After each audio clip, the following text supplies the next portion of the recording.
Drew, can you just speak to your impact out there as a playmaker, especially without JD playing that point guard role and some of the reads you were making out there? Yeah, I give him credit. I didn't realize how, for a full game, taking that, pressure is it's a lot of work. Obviously a lot of work in the legs, and so I appreciate, when he's here, obviously. But we guys step up, and a lot of guys, playing roles they're not usually in, and that's a good part is guys making the most of it.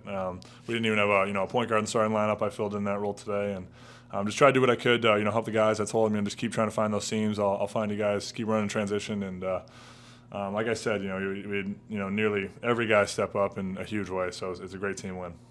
Was that something you had a little bit of experience with at Rice or USC a little bit, just playing that point guard role? Yeah, definitely. I think that's something that I feel like I've always tried to do. I think with being a taller guy, you just typically get classified into more of a shooter / small forward role. But I felt like I've always my thing I try to do most is honestly play make. Outside of shooting threes and just trying to get guys involved. I think we flow really well when everyone's touching the ball, and like I said, it's a lot of work with when you're down a few guys, playmakers like Baylor and JD, with just having to demand a lot of ball screens to try and help make the other guys' lives easier a little bit. And so it's something I try to do tonight. And like I said, guys like Cam, DJ, Scrub, Tristan, Hazan, just huge games across the board. Yeah, for sure. And then Cameron Warrens with that huge 17-point third quarter. Can you just speak to his impact and how he really gave you guys a spark? That's incredible. It felt like we raced that 11-point lead after the timeout. I think in like a minute, maybe two. And Cam was a massive part of that. Had like 2 or 3 steals.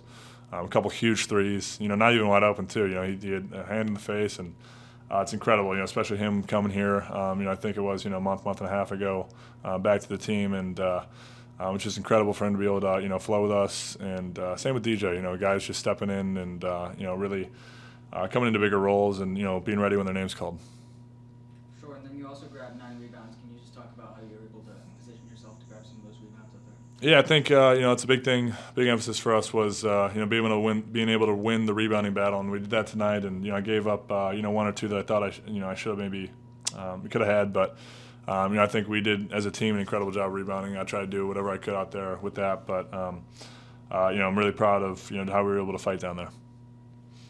Then can you just talk about the challenges of being guarded by Killian Hayes for a lot of the game, just as a quicker guard who also has that sort of elite size?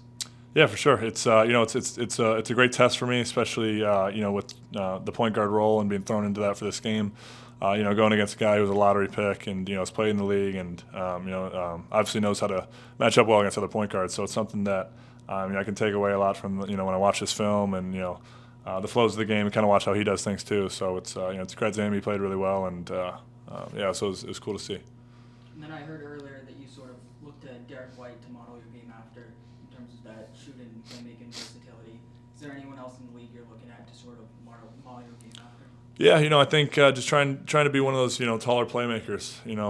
Guys like Franz Wagner, Derek White, and guys who are tall and can do a little bit of everything. I try to be a versatile guy and be a little bit of a glue guy out there. And so anytime I can, I'm trying to use my IQ. And tonight was a little bit more of an on-ball night just because of the matchups and who we had here and not. But I try and do a little bit of everything, just flow with the team. Depending on kind of adapt to what the team needs me to do on any given night. Just one for you, Drew. Last year, heading into the All-Star break, we were 11-9. Went on that 6-game win streak afterwards. Actually won 10 out of 11. This year, a little ahead of schedule, 13-9, on a 7-game win streak now. Do you kind of see parallels between this team this year and what we went through last year? Yeah, for sure. I think the big thing for us is the continuity we've gotten recently. Obviously, outside of the last, a few games with JD being out this last game and Baylor not being here. But I think the big thing is, obviously we brought in Cam, brought in DJ. Now we've got, a very a little more stable rotation than we had, in the preseason and stuff like that, with a lot of guys going in and out, us trying to find our groove. And like I said, give credit to the guys that have came in, stepped up, and especially when I'm in Boston or Baylor's in Boston or JD or whatever it may be, the guys just being ready on any given night to step up and make huge plays. And then Banks, obviously Banks is a huge addition for us too. But like I said, it's we're finding that groove at the right time, and we're hoping to keep doing that after the break.